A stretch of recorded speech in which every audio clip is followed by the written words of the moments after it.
ಕಾಲೇಜಿಗೆ ಹೋಗುವಂಥ ಸ್ಟೂಡೆಂಟ್ ಆಗಿದ್ದೀರಾ, ಅಥವಾ ನೀವು ಮನೆಯಲ್ಲಿ ಇರುವಂತಹ ಗೃಹಿಣಿ ಆಗಿದ್ದೀರಾ, ಅಥವಾ ನೀವು ನೀವು ವರ್ಕಿಂಗ್ ಪ್ರೊಫೆಷನಲ್ ಇರುವಂಥ ವರ್ಕ್ ಫ್ರಮ್ ಹೋಮನ್ನು ಸರ್ಚ್ ಮಾಡ್ತಾ ಇದ್ದೀರಾ. ಹಾಗಿದ್ರೆ ಇವತ್ತಿನ ಒಂದು ವಿಡಿಯೋದಲ್ಲಿ ಕೇವಲ ನಿಮ್ಮ ಒಂದು ಮೊಬೈಲ್ ಫೋನನ್ನು ಇಟ್ಕೊಂಡು 7 ವೇನಲ್ಲಿ ನಾವು ಯಾವ ರೀತಿಯಾಗಿ ಅರ್ನಿಂಗನ್ನು ಮನೆಯಲ್ಲೇ ಕುತ್ಕೊಂಡು ಮಾಡ್ಬೋದು ಅಂತ ಹೇಳಿ ಇದೇ ಒಂದು ವಿಡಿಯೋದಲ್ಲಿ ಎಕ್ಸ್ಪ್ಲೇನ್ ಮಾಡ್ತಾ ಇದ್ದೀನಿ ಫ್ರೆಂಡ್ಸ್. ಹಾಗಾಗಿ ವಿಡಿಯೋನ ಕೊನೆವರೆಗೂ ನೋಡಿ, ಮತ್ತು ಕೊನೆಯಲ್ಲಿ ನಿಮಗೆ ಒಂದು ಸರ್ಪ್ರೈಸ್ ಇದೆ ಅಂತ ಹೇಳ್ಬೋದು. ನಾವು ಚಾನಲ್ಗೆ ಹೊಸದಾಗಿ ನೋಡ್ತಾ ಇದ್ದೀರಾ, ಪ್ಲೀಸ್ ಚಾನಲ್ನ ಸಬ್ಸ್ಕ್ರೈಬ್ ಮಾಡ್ಕೊಂಡು ನೋಡ್ತಾ ಇರಿ, ಮತ್ತೆ ಪಕ್ಕದಲ್ಲಿರುವಂತಹ ಬೆಲ್ ಐಕಾನ್ ಕ್ಲಿಕ್ ಮಾಡೋದಕ್ಕೆ ಮರಿಬೇಡಿ. ಹಾಗಿದ್ರೆ ಬನ್ನಿ ವಿಡಿಯೋನ ಸ್ಟಾರ್ಟ್ ಮಾಡೋಣ. ಇರುವ ಹಾಗೆ ಎಲ್ಲರಿಗೂ ಕೂಡ ಅರ್ನಿಂಗ್ ಅನ್ನೋದು ತುಂಬಾನೇ ಮುಖ್ಯವಾಗಿರುತ್ತೆ. ಅದು ಹೊರಗೆ ಹೋಗಿ ಮಾಡುವುದಾಗಿರಲಿ ಅಥವಾ ಮನೆಯಲ್ಲೇ ಕುತ್ಕೊಂಡು ಅರ್ನಿಂಗ್ ಮಾಡೋದಾಗಿರಲಿ.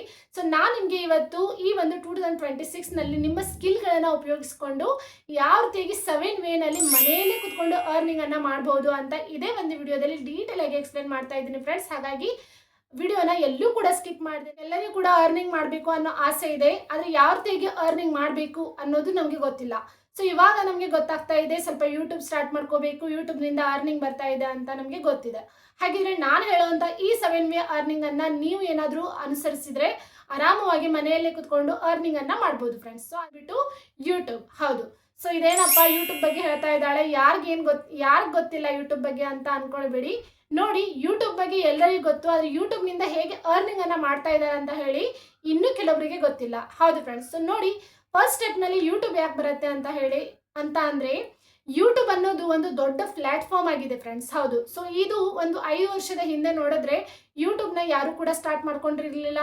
ಹಾಗೆಯೇ ಯಾರು ಕೂಡ ಕ್ರಿಯೇಟರ್ಸ್ ಕೂಡ ಆಗಲಿಕ್ಕೆ ಇಷ್ಟನೂ ಪಡ್ತಾ ಇರಲಿಲ್ಲ. ಸೊ ಎಲ್ಲರೂ ಕೂಡ ತಮ್ಮ ಒಂದು ಓದಾಯಿತು, ತಮ್ಮ ಒಂದು ಜಾಬ್ ಆಯಿತು, ಸೊ ಇದೇ ರೀತಿಯಾಗಿ ಮಾಡ್ತಾ ಇದ್ರು. ಆದರೆ ಇವಾಗ ಚಿಕ್ಕ ಮಕ್ಕಳಿಂದ ಹಿಡಿದು ದೊಡ್ಡವರವರೆಗೂ ನಾವು ಯೂಟ್ಯೂಬನ್ನು ಉಪಯೋಗ ಮಾಡ್ತೀವಿ. ಯೂಟ್ಯೂಬನ್ನು ನಾವು ಸರ್ಚ್ ಮಾಡಲಿಕ್ಕೆ ಉಪಯೋಗ ಮಾಡ್ತೀವಿ, ಒಳ್ಳೆ ಮಾಹಿತಿಗಳನ್ನ ತಿಳ್ಕೊಳ್ಳಿಕ್ಕೆ ಉಪಯೋಗ ಮಾಡ್ತೀವಿ. ಆದರೆ ಯೂಟ್ಯೂಬ್ನಿಂದ ಅರ್ನಿಂಗ್ ಕೂಡ ಬರುತ್ತೆ ಅಂತ ಹೇಳಿ ಇನ್ನೂ ಸ್ವಲ್ಪ ಜನರಿಗೆ ಗೊತ್ತಿಲ್ಲ. ಸೊ ಇವಾಗ ಸ್ವಲ್ಪ ಗೊತ್ತಾಗ್ತಿದೆ ಅಂತ ಹೇಳ್ಬೋದು. ಹಾಗೆ ಯೂಟ್ಯೂಬ್ನಿಂದ ನೀವು ಹೇಗೆ ಅರ್ನಿಂಗನ್ನು ಮಾಡ್ಬೋದು ನೋಡಿ ಫ್ರೆಂಡ್ಸ್. ಮಾತನಾಡಲಿಕ್ಕೆ ಬರುತ್ತಾ, ಅಥವಾ ನಿಮಗೆ ಚೆನ್ನಾಗಿ ಕುಕ್ಕಿಂಗ್ ಮಾಡಲಿಕ್ಕೆ ಬರುತ್ತಾ, ಅಥವಾ ನೀವು ಹೇಳಿದ್ದು ಬೇರೆಯವರಿಗೆ ಚೆನ್ನಾಗಿ ಅರ್ಥ ಆಗುತ್ತಾ, ಅಥವಾ ನಿಮಗೆ ಕ್ರಿಯೇಟಿವಿಟಿ ಆಗಿರೋಂಥ ಒಂದು ಟ್ಯಾಲೆಂಟ್ ಇದೆನಾ, ಡ್ರಾಯಿಂಗ್ ಮಾಡ್ತೀರಾ, ಯಾವುದೇ ಥರದ ಟ್ಯಾಲೆಂಟ್ ಇದ್ರೂ ಕೂಡ ನೀವು ಯೂಟ್ಯೂಬನ್ನು ಸ್ಟಾರ್ಟ್ ಮಾಡ್ಬೋದು.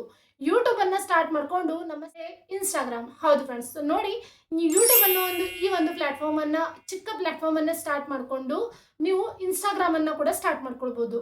ಸೊ ಒಂದು ಬೆನಿಫಿಟ್ ಏನಿದೆ ಅಂತ ಅಂದರೆ, ಯೂಟ್ಯೂಬ್ನಲ್ಲಿ ನಾವು ಅಪ್ಲೋಡ್ ಮಾಡುವಂಥ ಶಾರ್ಟ್ ವಿಡಿಯೋಸ್ಗಳನ್ನು ನಾವು ಡೈರೆಕ್ಟಾಗಿ ಇನ್ಸ್ಟಾಗ್ರಾಮ್ನಲ್ಲಿಯೂ ಕೂಡ ಅಪ್ಲೋಡ್ ಮಾಡ್ಬೋದು. ಸೊ ನೋಡಿ, ಇನ್ಸ್ಟಾಗ್ರಾಮ್ ಮತ್ತು ಯೂಟ್ಯೂಬ್ಗೆ ಕಂಪೇರ್ ಮಾಡೋದಾದರೆ ಇನ್ಸ್ಟಾಗ್ರಾಮ್ನಲ್ಲಿ ಬೇಗನೆ ಗ್ರೋತನ್ನು ಕಾಣ್ತೀವಿ, ಆದರೆ ಯೂಟ್ಯೂಬ್ನಲ್ಲಿ ಸ್ವಲ್ಪ ಸ್ಲೋ ಆಗಿನೇ ಗ್ರೋತನ್ನು ಕಂಡ್ರೂ ಕೂಡ ಯೂಟ್ಯೂಬ್ನಲ್ಲಿ ನಾವು ಅರ್ನಿಂಗನ್ನು ಸ್ಟಾರ್ಟ್ ಮಾಡ್ಬೋದು. ಆದರೆ ಇನ್ಸ್ಟಾಗ್ರಾಮ್ನಲ್ಲಿ ಅರ್ನಿಂಗ್ ಅನ್ನೋದು ಸ್ಟಾರ್ಟ್ ಆಗಲ್ಲ ಫ್ರೆಂಡ್ಸ್. ಯಾಕೆ ಅನ್ನೋ ಪ್ರಶ್ನೆಗೆ ನೆಕ್ಸ್ಟ್ ಉತ್ತರವನ್ನು ನೀಡ್ತೀನಿ. ನೋಡಿ, ಇವಾಗ ನೀವು ಯೂಟ್ಯೂಬ್ನಲ್ಲಿ ಶಾರ್ಟ್ ವಿಡಿಯೋಸ್ಗಳನ್ನ ಮಾಡ್ತಾ ಇದ್ದೀರಾ ಅಂತ ಅಂದರೆ ಅದೇ ವಿಡಿಯೋಸ್ಗಳನ್ನು ಇನ್ಸ್ಟಾಗ್ರಾಮ್ನಲ್ಲಿ ಅಪ್ಲೋಡ್ ಮಾಡ್ತಾ ಬನ್ನಿ. ಅದೇ ರೀತಿಯಾಗಿ ಫೇಸ್ಬುಕ್ನಲ್ಲಿಯೂ ಕೂಡ ಅಪ್ಲೋಡ್ ಮಾಡ್ತಾ ಬನ್ನಿ. ಫೇಸ್ಬುಕ್ ಕೂಡ ಮಾನಿಟೈಸೇಷನ್ ಆಗುತ್ತೆ ಫ್ರೆಂಡ್ಸ್, ಅದರಿಂದನೂ ಕೂಡ ನೀವು ಅರ್ನಿಂಗನ್ನು ಮಾಡ್ಬೋದು. ಇಲ್ಲ, ಈ ಎಲ್ಲ ಪ್ಲ್ಯಾಟ್ಫಾರ್ಮ್ಗಳಿಂದ ನಾವು ಅರ್ನಿಂಗನ್ನು ಮಾಡ್ಬೋದು ಅಂತ ಹೇಳಿ ಮತ್ತೊಂದು ನಾನು ಸೀಕ್ರೆಟ್ ಆ್ಯಪನ್ನು ಕೂಡ ಹೇಳ್ತಾ ಇದ್ದೀನಿ, ಅದರಿಂದನೂ ಕೂಡ ನೀವು ಅರ್ನಿಂಗನ್ನು ಸ್ಟಾರ್ಟ್ ಮಾಡ್ಕೋಬೋದು. ಅದಕ್ಕೋಸ್ಕರನೇ ವಿಡಿಯೋನ ಕೊನೆ ಬಂದ್ಬಿಟ್ಟು ಬಿಸ್ನೆಸ್. ನೋಡಿ, ಬಿಸ್ನೆಸ್ ಅಂದ ತಕ್ಷಣ ಇನ್ವೆಸ್ಟ್ಮೆಂಟ್ ಹಾಕಿನೇ ಬಿಸ್ನೆಸ್ ಮಾಡಬೇಕು ಅನ್ನೋ ಹಾಗೇನೂ ಇಲ್ಲ. ಸೊ ನೋಡಿ, ಇವಾಗ ಕಾಲ ಬದಲಾಗಿದೆ. ಬಿಸ್ನೆಸ್ಸನ್ನು ಮನೆಯಲ್ಲೇ ಕುತ್ಕೊಂಡು ಮಾಡ್ಬೋದು. ಯಾವ ರೀತಿಯಾಗಿ ನೀವು ಚಿಕ್ಕದಾಗಿ ಒಂದು ಕ್ಲೌಡ್ ಕಿಚನ್ ಅನ್ನೋ ಬಿಸ್ನೆಸ್ಸನ್ನು ಸ್ಟಾರ್ಟ್ ಮಾಡ್ಕೊಂಡಿದ್ದೀರಿ. ಕಿಚನ್ನಲ್ಲಿ ಬರುವಂಥ ಎಲ್ಲ ಮಾಹಿತಿಗಳನ್ನು ನೀವು ಯೂಟ್ಯೂಬ್ನಲ್ಲಿ ಅಪ್ಲೋಡ್ ಮಾಡ್ತಾ ಬಂದರೆ ಕೆಲವೊಬ್ಬರಿಗೆ ಕ್ಲೌಡ್ ಬಿಸ್ನೆಸ್ಸನ್ನು ಸ್ಟಾರ್ಟ್ ಮಾಡಬೇಕು ಅಂತ ಅಂದ್ಕೊಂಡಿರ್ತಾರೆ, ಅಥವಾ ಆಲ್ರೆಡಿ ಸ್ಟಾರ್ಟ್ ಮಾಡ್ಕೊಂಡಿರ್ತಾರೆ. ಅವ್ರಿಗೆ ಯಾವ ರೀತಿಯಾಗಿ ಅದನ್ನ ರನ್ ಮಾಡ್ಕೊಂಡು ಹೋಗಬೇಕು ಅನ್ನೋದು ಗೊತ್ತಿರೋದಿಲ್ಲ. ಸೊ ನೀವು ಕೊಡುವಂಥ ಇನ್ಫಾರ್ಮೇಷನ್ಗಳು ಅವ್ರಿಗೆ ಬೆನಿಫಿಟ್ ಆಗಿದ್ರೆ ಅವರು ನಿಮ್ಮ ಚಾನೆಲ್ನ ನೋಡ್ತಾ ಇರ್ತಾರೆ, ಅದರಿಂದ ನಿಮ್ಮ ಸಬ್ಸ್ಕ್ರೈಬರ್ ಕೂಡ ಗೇನ್ ಆಗ್ತಾರೆ. ಹಾಗೆಯೇ ನೀವು ಕೂಡ ಅರ್ನಿಂಗನ್ನು ಯೂಟ್ಯೂಬ್ನಲ್ಲಿ ಸ್ಟಾರ್ಟ್ ಮಾಡ್ಬೋದು. ಹಾಗೆ ಕೋರ್ಸಸ್, ಹೌದು. ಸೊ ಕೋರ್ಸ್ನಿಂದ ನಾವು ಯಾವ ರೀತಿಯಾಗಿ ಅರ್ನಿಂಗ್ ಮಾಡ್ಬೋದು ನೋಡಿ. ನಿಮ್ಮ ಒಂದು ಇನ್ಸ್ಟಿಟ್ಯೂಷನ್ ಇದೆ, ಸ್ಮಾಲ್ ಆಗಿ ನೀವು ಒಂದು ಇನ್ಸ್ಟಿಟ್ಯೂಷನ್ನ ಇಟ್ಕೊಂಡಿದ್ದೀರಾ, ಅಲ್ಲಿ ಸ್ಪೋಕನ್ ಇಂಗ್ಲೀಷನ್ನು ಚೆನ್ನಾಗಿ ಹೇಳ್ತಾ ಇದ್ದೀರಾ ಅಂತ ಅನ್ಕೊಳ್ಳಿ. ಸೊ ನೋಡಿ, ಇವಾಗ ಸ್ಪೋಕನ್ ಇಂಗ್ಲೀಷ್ ಕ್ಲಾಸ್ ಯಾರು ಹೇಳ್ತಾರೆ, ಹಾಗೆಯೇ ಮ್ಯಾಥಮೆಟಿಕ್ಸನ್ನು ಯಾರು ಹೇಳ್ತಾರೆ, ಸೊ ಅವರ ಒಂದು ವ್ಯಾಲ್ಯೂ ತುಂಬಾ ಇದೆ. ಸೊ ನೀವು ಹೇಳಿದ್ದು ಮಕ್ಕಳಿಗೆ ಚೆನ್ನಾಗಿ ಅರ್ಥ ಆಗ್ತಾ ಇದೆ, ಹಾಗೆಯೇ ನೀವು ಸಣ್ಣ ಇನ್ಸ್ಟಿಟ್ಯೂಷನ್ನ ಹೊಂದಿದ್ದೀರಾ ಅಂತ ಅಂದರೆ ನೀವು ಆರಾಮವಾಗಿ ಯೂಟ್ಯೂಬ್ನಲ್ಲಿ ನಿಮ್ಮ ಇನ್ಸ್ಟಿಟ್ಯೂಷನ್ನಲ್ಲಿ ಕಲಿಸುವಂಥ ಎಲ್ಲ ಒಂದು ಸಾಮಗ್ರಿಗಳ ಮಾಹಿತಿಯನ್ನು ನೀವು ಯೂಟ್ಯೂಬ್ನಲ್ಲಿ ಕೊಡ್ಬೋದು. ಇದರಿಂದ ನಿಮ್ಮ ಇನ್ಸ್ಟಿಟ್ಯೂಷನ್ ನಿಯರ್ ಬೈ ಇದ್ದರೆ ಮಕ್ಕಳಿಗೆ ಅವರು ನಿಮ್ಮ ಹತ್ರ ಬಂದು ಅಡ್ಮಿಷನನ್ನು ತೆಗೆದುಕೊಳ್ತಾರೆ. ಇದರಿಂದ ನಿಮ್ಮ ಒಂದು ಇನ್ಸ್ಟಿಟ್ಯೂಷನ್ನ ಪ್ರಮೋಷನ್ ಕೂಡ ಆಗುತ್ತೆ.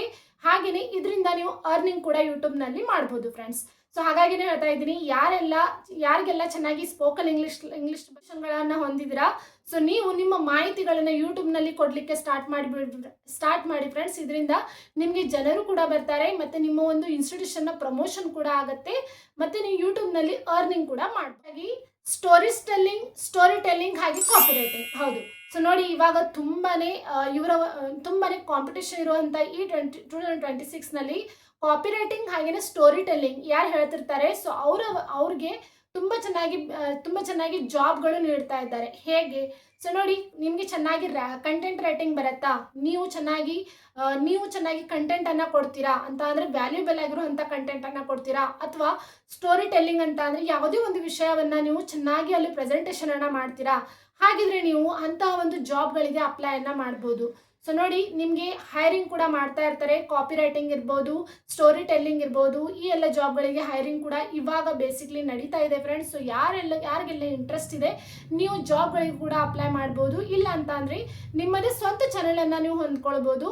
ಸೊ ಈ ಒಂದು ಚಾನೆಲ್ನ ನೀವು ಸ್ಟಾರ್ಟ್ ಮಾಡ್ಕೊಳ್ಳಿಕ್ಕೆ ನಿಮಗೆ ಯಾವುದೇ ಥರದ ಶಿಕ್ಷಣದ ಅವಶ್ಯಕತೆ ಇಲ್ಲ, ಯಾವುದೇ ಥರದ ಡಾಕ್ಯುಮೆಂಟ್ಸ್ಗಳ ಅವಶ್ಯಕತೆ ಇಲ್ಲ. ಆರಾಮವಾಗಿ ನಿಮ್ಮ ಒಂದು ಚಾನೆಲ್ನ ನೀವು ಸ್ಟಾರ್ಟ್ ಮಾಡಿ ನೀವು ಅಲ್ಲಿ ಅರ್ನಿಂಗನ್ನು ಸ್ಟಾರ್ಟ್ ಮಾಡ್ಬೋದು. ಇನ್ನು 6ನೇದಾಗಿ ಬ್ಲಾಗಿಂಗ್. ಹೌದು, ಸೊ ಬ್ಲಾಗಿಂಗ್ ಅಂದ ತಕ್ಷಣ ಇದು ಕೆಲವೊಬ್ಬರಿಗೆ ಗೊತ್ತಿಲ್ಲದೆ ಇರ್ಬೋದು. ಸೊ ಬ್ಲಾಗಿಂಗ್ ಅಂದರೆ ನೋಡಿ, ಬ್ಲಾಗಿಂಗ್ ಅಂತ ಅಂದರೆ ಇದು ಒಂದು ವೆಬ್ಸೈಟ್ ಥರ. ಸೊ ನೋಡಿ, ಈ ಒಂದು ವೆಬ್ಸೈಟ್ನಲ್ಲಿ ನೀವು ಬ್ಲಾಗಿಂಗನ್ನು ಸ್ಟಾರ್ಟ್ ಮಾಡಬೇಕಾಗತ್ತೆ. ಸೊ ಬ್ಲಾಗಿಂಗ್ನಿಂದ ಕೂಡ ನೀವು ಮಂತ್ಲಿ 10,000 to 20,000 ನೀವು ಅರ್ನಿಂಗನ್ನು ಮಾಡ್ಬೋದು. ಆದರೆ ಇದಕ್ಕೋಸ್ಕರ ನೀವು ಡೈಲಿ ಒಂದೊಂದು ಕಂಟೆಂಟನ್ನು ಕೊಡಬೇಕಾಗತ್ತೆ. ಸೊ ಅದಕ್ಕೆ ಹೇಳಿದ್ದು ನಾನು, ಕಂಟೆಂಟ್ ರೈಟಿಂಗ್ ಅನ್ನೋದು ತುಂಬಾ ಇಂಪಾರ್ಟೆಂಟ್ ಇದೆ. ಸೊ ಯಾರು ಕ್ರಿಯೇಟರ್ಸ್ ಇದ್ದಾರೆ ಅವ್ರಿಗೆ ಕಂಟೆಂಟ್ ರೈಟಿಂಗ್ ಇಂಪಾರ್ಟೆನ್ಸ್ ಏನಿದೆ ಅಂತ ಗೊತ್ತು. ಸೊ ಈ ರೀತಿಯಾಗಿ ನೀವು ಬ್ಲಾಗಿಂಗನ್ನು ಕೂಡ ಸ್ಟಾರ್ಟ್ ಮಾಡಿ ನೀವು ಅರ್ನಿಂಗನ್ನು ಸ್ಟಾರ್ಟ್ ಮಾಡಿ. 7th ವೇ ಲಾಸ್ಟ್, ಅದು ಕೂಡ ಪಿಂಟ್ರೆಸ್ಟ್. ಹೌದು, ಸೊ ಪಿಂಟ್ರೆಸ್ಟ್ ಆಗಿರ್ಬೋದು, ಕ್ಯಾನ್ವಾ ಆಗಿರ್ಬೋದು, ಹಾಗೆಯೇ ಗ್ರಾಫಿಕ್ ಡಿಸೈನ್ ಆಗಿರ್ಬೋದು, ಮತ್ತು ಇನ್ನೂ ಕೆಲವೊಂದು ವರ್ಕ್ ಫ್ರಮ್ ಹೋಮ್ಗಳನ್ನು ನೀವು ಜಾಯಿನ್ ಆಗೋದ್ರಿಂದ ನೀವು ಅಲ್ಲಿ ಚೆನ್ನಾಗಿ ಅರ್ನಿಂಗನ್ನು ಮಾಡ್ಬೋದು ಫ್ರೆಂಡ್ಸ್. ಇದಕ್ಕೆ ಯಾವುದೇ ತರಹದ ಏಜ್ ಲಿಮಿಟ್ ಇಲ್ಲ, ಹಾಗೆಯೇ ಯಾವುದೇ ತರಹದ ಟೈಮ್ ಲಿಮಿಟ್ ಇಲ್ಲ. ನಿಮ್ಮ ಒಂದು ಸ್ವಂತ ಸಮಯದಲ್ಲಿ ಕೂತ್ಕೊಂಡು ನೀವು ಅರ್ನಿಂಗನ್ನು ಸ್ಟಾರ್ಟ್ ಮಾಡ್ಬೋದು. ಪಿಂಟ್ರೆಸ್ಟ್ನಿಂದ ಕೂಡ ನೀವು ಅರ್ನಿಂಗನ್ನು ಸ್ಟಾರ್ಟ್ ಮಾಡ್ಬೋದು. ಹಾಗೆಯೇ ನೀವು ಕ್ಯಾನ್ವಾ ಟೆಂಪ್ಲೇಟ್ಗಳನ್ನು ರೆಡಿ ಮಾಡಿ ಅದು ವೆಬ್ಸೈಟ್ಗಳಲ್ಲಿ ಫ್ಯೂವರ್ ಮತ್ತು ಅಪ್ವರ್ ಅಂತ ಇರುತ್ತೆ. ಸೊ ಆ ವೆಬ್ಸೈಟ್ಗಳಲ್ಲಿ ನೀವು ಅವುಗಳನ್ನು ಪಬ್ಲಿಷ್ ಮಾಡೋದ್ರಿಂದ ಅಥವಾ ಸೇಲ್ ಮಾಡೋದ್ರಿಂದ ಟೆಂಪ್ಲೇಟ್ಗಳನ್ನು ಅಲ್ಲಿಂದನೂ ಕೂಡ ನೀವು ಅರ್ನಿಂಗನ್ನು ಮಾಡ್ಬೋದು. ಹಾಗೆಯೇ ಆ್ಯಡ್ಸ್ಗಳನ್ನು ನಡೆಸೋದ್ರಿಂದ ನೀವು ಅರ್ನಿಂಗನ್ನು ನೀವು ಮನೆಯಲ್ಲೇ ಕೂತ್ಕೊಂಡು ವರ್ಕ್ ಫ್ರಮ್ ಹೋಮ್ ಮಾಡ್ತಾ ನಿಮ್ಮ ಒಂದು ಫ್ರೀ ಟೈಮ್ನಲ್ಲಿ ನೀವು ಅರ್ನಿಂಗನ್ನು ಮಾಡ್ಬೋದು. ವಿಡಿಯೋ ನಿಮಗೆ ಇಷ್ಟ ಆಗಿದೆ ಅಂತ ಅನ್ಕೋತೀನಿ. ಸೊ ಯಾವ ರೀತಿಯಾಗಿ ನಾವು ಮನೆಯಲ್ಲೇ ಕೂತ್ಕೊಂಡು 7 ವೇನಲ್ಲಿ ಅರ್ನಿಂಗ್ ಮಾಡ್ಬೋದು ಅಂತ ಇದೇ ಒಂದು ವಿಡಿಯೋದಲ್ಲಿ ನಾನು ಎಕ್ಸ್ಪ್ಲೇನ್ ಮಾಡಿದ್ದೀನಿ ಫ್ರೆಂಡ್ಸ್. ಸೊ ನೋಡಿ, ಈ ಒಂದು ವಿಷಯಕ್ಕೆ ಸಂಬಂಧಪಟ್ಟ ಹಾಗೆ ನಿಮಗೆ ಏನೇ ಡೌಟ್ ಇದ್ರೂ ಕೂಡ ನೀವು ನನಗೆ ಕಮೆಂಟ್ ಬಾಕ್ಸ್ನಲ್ಲಿ ಮೆಸೇಜ್ ಮಾಡಿ, ನಾನು ಅದಕ್ಕೆ ಖಂಡಿತವಾಗ್ಲೂ ಉತ್ತರಿಸ್ತೀನಿ. ಹಾಗೆಯೇ ಯಾರೂ ಕೂಡ ಚೆನ್ನಾಗಿ ನಾನು ಎಜುಕೇಷನ್ ಮಾಡ್ಕೊಂಡಿದ್ದೀನಿ, ಮನೆಯಲ್ಲೇ ಇದ್ದೀನಿ ಅಂತ ಅಂದ್ಕೊಳ್ಬೇಡಿ. ಸೊ ನೋಡಿ, ನಿಮ್ಮ ಪರ್ಸೆಂಟೇಜ್ ಎಷ್ಟೇ ಆಗಿರಲಿ, ಇವಾಗ ಸ್ಕಿಲ್ ಮುಖ್ಯವಾಗಿದೆ. ಹಾಗೆಯೇ ಈ ಎಲ್ಲ ಪ್ಲಾಟ್ಫಾರ್ಮ್ಗಳು ನಮಗೆ ಮನೆಯಲ್ಲೇ ಕೂತ್ಕೊಂಡು ಅರ್ನಿಂಗನ್ನು ಮಾಡಲಿಕ್ಕೆ ಹೆಲ್ಪ್ ಆಗಿವೆ ಫ್ರೆಂಡ್ಸ್. ಹಾಗೆಯೇ ಅಫಿಲಿಯೇಟ್ ಮಾರ್ಕೆಟಿಂಗ್ ಕೂಡ ಮಾಡ್ಬೋದು. ಸೊ ನಾನು ಮುಂದಿನ ವಿಡಿಯೋದಲ್ಲಿ ನಿಮಗೆ ಅಫಿಲಿಯೇಟ್ ಮಾರ್ಕೆಟಿಂಗನ್ನು ನಾವು ಹೇಗೆ ಮಾಡಬೇಕು, ಹಾಗೆಯೇ ಅಫಿಲಿಯೇಟ್ ಮಾರ್ಕೆಟಿಂಗ್ನಲ್ಲಿ ನಾವು ಹೇಗೆ ಸಕ್ಸಸ್ಸನ್ನು ಕಾಣ್ಬೋದು, ಯಾವ ಎಲ್ಲ ಬೆಸ್ಟ್ ಅಪ್ಲಿಕೇಶನ್ಗಳಿವೆ ನಮಗೆ ಅಫಿಲಿಯೇಟ್ ಮಾರ್ಕೆಟಿಂಗ್ ಮಾಡೋದಕ್ಕೋಸ್ಕರ ಅನ್ನೋದನ್ನು ಡೀಟೇಲ್ ಆಗಿ ಮುಂದಿನ ವಿಡಿಯೋದಲ್ಲಿ ಎಕ್ಸ್ಪ್ಲೇನ್ ಮಾಡ್ತೀನಿ ಫ್ರೆಂಡ್ಸ್. ಹಾಗಾಗಿ ಚಾನಲ್ಗೆ ಕನೆಕ್ಟ್ ಆಗಿರಿ. ಮತ್ತು ಈ ಒಂದು ಚಾನಲಲ್ಲಿ ನಿಮಗೆ ಎಲ್ಲ ತರಹದ ಮಾಹಿತಿಗಳ ವಿಡಿಯೋಗಳು ಸಿಗುತ್ತೆ ಅಂತ. ಅಲ್ಲಿವರೆಗೂ ಬಾಯ್.